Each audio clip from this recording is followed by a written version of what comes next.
As a lady, anytime somebody says women have to submit to their husbands, and your next response is, yeah, but the man has to love his wife too, then this video is for you. Or maybe you're a single lady and you keep wondering why you attract cheats, womanizers, and irresponsible men.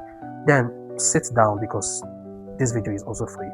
The quickest way to know you're not ready for marriage as a woman is when you don't understand that marriage is an institution with rules and rules that you, who just started existing not up to 100 years ago, cannot change. The institution of marriage has rules and rules that God gave to both men and women. And God, in his design, made one person's responsibility independent of the other person's responsibility. Just follow me, we are heading somewhere. For example, when God told men to love their wives, he never added an if.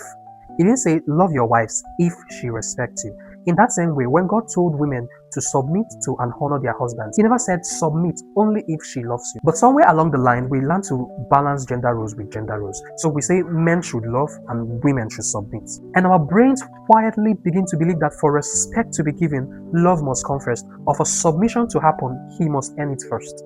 But that's not where the balance is, because God never told you to submit to the husband that loves you. He told you to submit to the man that you accepted to become your husband. Follow me, because this is where a lot of ladies make the biggest mistake. You see, if you understand that God's expectations of you as a wife will not suddenly change just because you married the wrong man, you will stop paying attention to whether the man you've already chosen is doing his role, and start paying serious attention to who becomes that man in the first place. When you understand that this man is going to influence the direction your future is going to take, honestly, it will become better not to even marry at all than to marry the wrong man. Because like I said before, you are now aware that God's expectations of you will not suddenly change just because you married the wrong person. So you're going to have two options: either to remain single or to embark on the journey of choosing the right man. Flashback to the beginning of this video when I mentioned that if you're a lady and you keep wondering why you attract cheats, womanizers, and irresponsible men, right?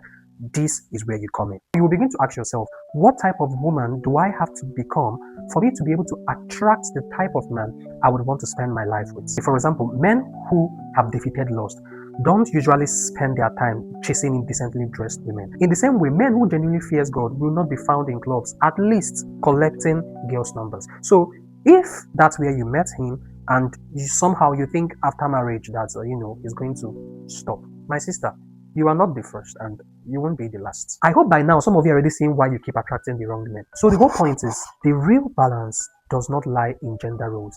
The real balance truly lies in your choice. And like I said before, when you understand that God's expectations of you as a wife will not change because you married the wrong man, you stop paying so much attention to whether the man you've already chosen deserves your submission, and you start paying more attention to who actually becomes that husband. You now understand that if you choose an oppressive man, a man who sees your submission as weakness, or a man who does not fear God, it won't be reason enough to God for you to disrespect that man. So instead of asking, will I submit if he earns it, you start asking, who is the type of man I can safely submit to? When you begin to think like this, you will stop jumping into marriage with foolish men, and then you begin to blame their foolishness as a reason why you can't perform your duties. And for single ladies, you will stop attracting these rubbish men as boyfriends, because you are now aware that the kind of man you're looking for is also looking for a particular kind of woman. And if you do not agree with me, that's perfectly fine.